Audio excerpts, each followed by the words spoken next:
नमस्कार, जय माता लक्ष्मी। शरद पूर्णिमा के दिन जरूर करें यह 5 काम, पूरे होंगे सभी बिगड़े हुए काम। शरद पूर्णिमा को जागर पूर्णिमा भी कहते हैं। पश्चिम जगत में इसे ब्लू मून कहा जाता है। कहते हैं कि नीला चांद वर्ष में एक बार ही दिखाई देता है। एक शताब्दी में लगभग 41 बार ब्लू मून दिखता है। इस बार शरद पूर्णिमा तिथि पर यह आपको दिखाई देगा। साल 2025 में शरद पूर्णिमा का व्रत 6 अक्टूबर सोमवार को रखा जाएगा। पूर्णिमा तिथि प्रारंभ होगी 6 अक्टूबर दोपहर 12:23 पर। पूर्णिमा तिथि समाप्त होगी 7 अक्टूबर को प्रातःकाल 9:16 पर। चंद्रोदय के समय की बात करें तो 6 अक्टूबर को शाम 5:27 पर चंद्रोदय होगा। स्नान दान मुहूर्त होगा प्रातःकाल 4:39 से प्रातःकाल 5:28 तक। लक्ष्मी पूजा मुहूर्त होगा रात्रि 11:45 से रात्रि 12:34। इसलिए वीडियो में अंत तक बने रहिएगा, पूरी जानकारी इसी वीडियो में आपको मिल जाएगी। तो आइए जानते हैं अश्विन मास में आने वाली शरद पूर्णिमा के दिन क्या करना चाहिए और क्या नहीं करना चाहिए। वीडियो में आगे बढ़ने से पहले आप सभी से निवेदन है कि वीडियो को एक लाइक करें और चैनल पर अगर पहली बार आए हैं तो चैनल को सब्सक्राइब भी अवश्य कर लें। माता रानी की कृपा आप सब पर सदैव बनी रहे। हिंदू धर्मशास्त्र में शरद पूर्णिमा को बहुत ही पुण्यदायक पर्व माना गया है। शरद पूर्णिमा के उपाय बहुत सिद्ध और शीघ्र फलदायी कहे गए हैं।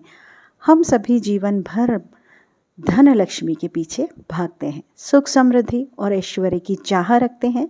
इसके लिए अपने परिश्रम के साथ नित्य पूजा अर्चना दान पुण्य व्रत इत्यादि भी करते हैं कि माँ लक्ष्मी की कृपा अवश्य ही बनी रहे। और शरद पूर्णिमा तो वह तिथि है जिस दिन महालक्ष्मी का अवतरण हुआ था। अतः इस दिन महालक्ष्मी की पूजा आराधना उनको प्रसन्न करने के लिए किए गए उपायों का अत्यंत श्रेष्ठ फल आपको मिलता है। शास्त्रों में कई ऐसे शरद पूर्णिमा के उपाय बताए गए हैं जिन्हें करने से घोर से घोर आर्थिक संकट भी दूर हो जाते हैं। जीवन में सुख समृद्धि और ऐश्वर्य की वर्षा होने लगती है। शरद पूर्णिमा के उपाय से जीवन में सुख समृद्धि और ऐश्वर्य की कोई भी कमी आपको कभी नहीं रहती है। तो आइए जानते हैं शरद पूर्णिमा पर क्या आपको करना चाहिए। छोटे छोटे उपाय हैं, कारगर हैं। नंबर 1, शरद पूर्णिमा के दिन माता अष्टलक्ष्मी की तस्वीर लेकर उस पर केसर का तिलक करके 8 कमल चढ़ाकर महालक्ष्मी का अष्ट जो कम है वो आप अष्ट कमल जो है चढ़ाने के बाद आप थोड़ी सी देर अवश्य पढ़ें, थोड़ा टाइम निकाल कर। कुंडली में जैसा भी कोई योग हो, महालक्ष्मी अपने भक्तों पर जो है अतुल ऐश्वर्य प्रदान करती है। नंबर 2 पे है शरद पूर्णिमा के दिन आंवले को रात में चंद्रमा की चांदनी में आप रख सकते हैं। मान्यता है कि इस दिन चंद्रमा की किरणों में रखे गए आंवले में औषधि शक्ति आ जाती है जो स्वास्थ्य के लिए अत्यंत ही लाभदायक है। नंबर 3 पे है शरद पूर्णिमा के दिन माँ लक्ष्मी अवतरित हुई थी। इस दिन लक्ष्मी शास्त्र नामक सिद्धि, लक्ष्मी कवच, श्री सूक्तम, लक्ष्मी सूक्त, महालक्ष्मी कवच, कनक धारा स्त्रोत के पाठ से जो भी आप इनमें से कर सकें अधिक से अधिक अवश्य करें।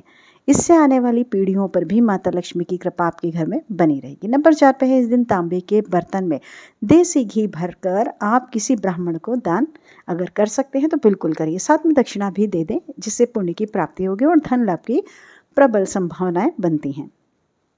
इस दिन ब्राह्मण को कपड़े आदि का भी आप दान कर सकते, बहुत शुभ माना जाता है।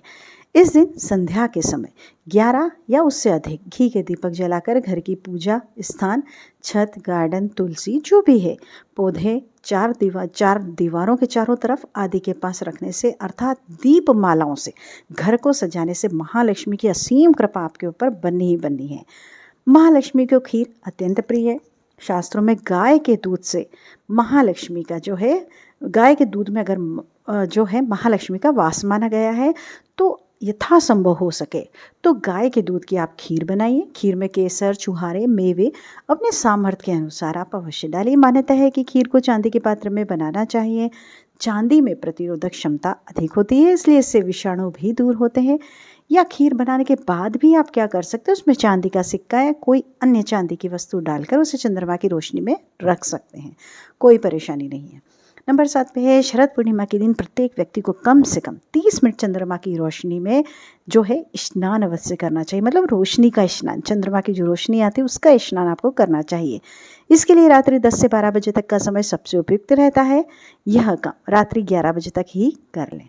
नंबर 10 पे है अगर कोई दमा रोगी हो तो उसके लिए शरद पूर्णिमा एक वरदान की तरह बनकर आता है। शरद पूर्णिमा की रात्रि को खीर को आप चांदनी की रोशनी में रात्रि 11 बजे से लेकर 12 बजे तक बिल्कुल रखिए। अगले दिन माँ लक्ष्मी को उसका भोग लगाइए, उसका सेवन रोगी को कराइए।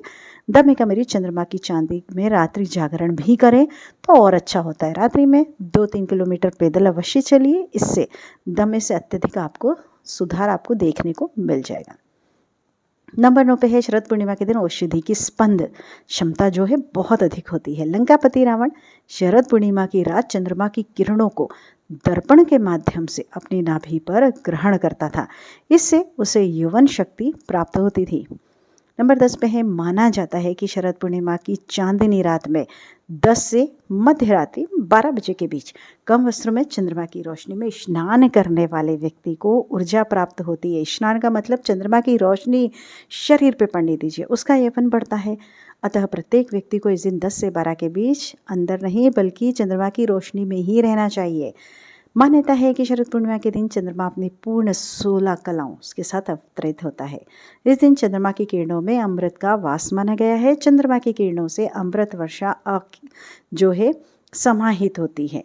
तो आप अगर जो खीर रखते हैं उसका सेवन आप करते हैं तो सभी प्रकार की आप मान के चलिए बीमारियां दूर हो जाती हैं। आयुर्वेद में भी चांदनी के औषधीय महत्व का वर्णन आपको मिलता है। खीर को रात्रि में चांदनी में रखकर अगले दिन इसका सेवन करने से असाध्य रोगों से आपको मुक्ति मिलती है और यौवन भी बना रहता है। नंबर 12 पे है शरद पूर्णिमा के दिन सत्यनारायण भगवान को आंवले, सिंघाड़ा, नारियल, पीले पुष्प, लौंग, इलायची, केसर और मिष्ठान आप अर्पित करते हुए उनकी कथा कहें। इस दिन सत्यनारायण भगवान की कथा कहने से महालक्ष्मी अत्यंत प्रसन्न होती हैं। जीवन भर भगवान विष्णु और माता लक्ष्मी की कृपा आपको मिलती ही मिलती है। जातक के घर कारोबार में धन, सुख, समृद्धि में कोई भी कमी नहीं रहती है। नंबर 13 पे क्या है, चलिए जान लेते हैं। भगवान विष्णु को आंवला अत्यंत प्रिय है। शरद पूर्णिमा को भगवान श्री विष्णु जी को आंवला चढ़ाने और आंवला की पूजा करने से भी महालक्ष्मी घर में अवश्य ही आती हैं। नंबर 14 पे क्या है, पौराणिक मान्यताओं के अनुसार समुद्र मंथन के दौरान देवी महालक्ष्मी प्रकट हुई। उनके रूप सौंदर्य को देखकर उन्हें पाने के लिए देव दानव आपस में संघर्ष करने लगे। इस संघर्ष के दौरान देवी लक्ष्मी ने वट वृक्ष के नीचे जो है आरंभ किया था, जो बेलपत्र का वृक्ष है। अतः नवरात्र के दौरान माँ लक्ष्मी पर माँ नवमी शरद पूर्णिमा के दिन माँ लक्ष्मी जी को प्रसन्न करने के लिए बेलपत्र के पेड़ की पूजा आपको अवश्य करना चाहिए और जल भी चढ़ाना चाहिए। नंबर 15 पर है, मान्यता है कि इस दिन बेलपत्र का पौधा लगाने और उसकी सेवा करने से भी आपको बहुत लाभ मिलता है। सायंकाल को आप दीपक जलाएं। माता लक्ष्मी उस जातक को कभी घर से छोड़कर नहीं जाती, उसके घर से और कोई भी कर्ज नहीं रहता है। इससे आपको अतुल्य ऐश्वर्य की भी प्राप्ति होती है। जी हाँ, शरद पूर्णिमा के दिन मंदिर में जाकर माँ लक्ष्मी को इत्र और सुगंधित अगरबत्ती अर्पित करनी चाहिए। इत्र की शीशी खोलकर माता के ऊपर आपको वस्त्र पर थोड़ा सा छिड़कना चाहिए और उस अगरबत्ती के पैकेट में से भी कुछ अगरबत्ती निकालकर आप जला दें। फिर धन, सुख, समृद्धि और ऐश्वर्य की देवी माँ लक्ष्मी से अपने घर में स्थायी रूप से निवास करने की आपको प्रार्थना करना है। जी हाँ, मांगना अवश्य जरूर है। भक्त के सभी संकट वह तुरंत दूर करती हैं। अब आइए जानते हैं कि शरद पूर्णिमा पर आपको क्या नहीं करना चाहिए, ये भी जानना बेहद ज़रूरी है। तो इस दिन किसी भी प्रकार के तामसिक भोजन का सेवन आपको नहीं करना है, जैसे कि मांस, मटन, चिकन या जो भी मसालेदार भोजन है, लहसुन, प्याज आदि उस भोजन में अगर डलता है तो बिल्कुल भी मत करिएगा। नंबर 2 पे है शराब। इस दिन किसी भी हालत में आपको शराब बिल्कुल नहीं पीना है, क्योंकि इस दिन शराब का दिमाग पर बहुत गहरा असर होता है। इससे शरीर पर ही नहीं आपके भविष्य पर भी दुष्परिणाम आपको देखने को मिल सकते हैं, इसलिए जितना हो सके दूर रहिए। नंबर 3 पे है क्रोध। क्रोध आपको इस दिन बिल्कुल भी नहीं करना है। चाहे वैज्ञानिकों की बात माने, अगर आप माने या ना माने, लेकिन वैज्ञानिकता के अनुसार इस दिन चंद्रमा का प्रभाव काफ़ी तेज होता है। इन किरणों से शरीर के अंदर रक्त की जो मेन सेल हैं वो क्रियाशील हो जाते हैं और ऐसी स्थिति में इंसान ज़्यादा उत्तेजित या भावुक रहता है। एक बार नहीं, प्रत्येक पूर्णिमा को ऐसा होता है। तो जो व्यक्ति का भविष्य भी उसी अनुसार बनता है और बिगड़ता भी उसी अनुसार है। नंबर 4 पे है भावना।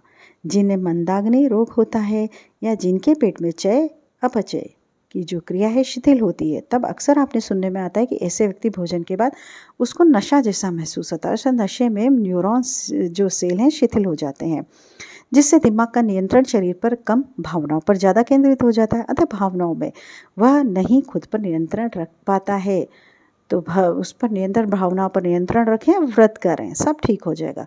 स्वच्छ जल, चांद का धरती के जल से संबंध है। जब पूर्णिमा आती है तो समुद्र में ज्वार भाटा उत्पन्न होता है, आपने सुना होगा, क्योंकि चंद्रमा समुद्र के जल को ऊपर की ओर खींचता है। मानव के शरीर में लगभग, आपने सुना होगा, 85 से 75 जल रहता है। पूर्णिमा के दिन इस जल की गति और गुण बदलते जाते हैं, अतः इस दिन जल की मात्रा और उसकी जो है स्वच्छता पर आपको विशेष ध्यान देना है। अन्य सावधानियां, इस दिन पूर्ण रूप से जल और फल ग्रहण करके उपवास रखें। यदि इस दिन उपवास नहीं रख सकते हैं तो इस दिन सात्विक आहार ग्रहण करें। तो ज़्यादातर बेहतर होगा कि इस दिन काले रंग के कपड़ों का प्रयोग बिल्कुल ना करें और ना ही नकारात्मक बातें सोचें। तो दोस्तों, आज की वीडियो में बस इतना ही। उम्मीद करते हैं आपको वीडियो पसंद आई होगी। वीडियो पसंद आई तो लाइक कीजिए, इस चैनल को सब्सक्राइब कर लीजिए, कमेंट बॉक्स में जय माता लक्ष्मी लिखना बिल्कुल भी मत भूलिएगा। आपका दिन शुभ हो, मंगलमय हो। इसके साथ ही हम आपसे विदा लेते हैं। जल्द ही मिलेंगे एक बहुत अच्छी जानकारी के साथ। तब तक आपका दिन शुभ हो। नमस्कार।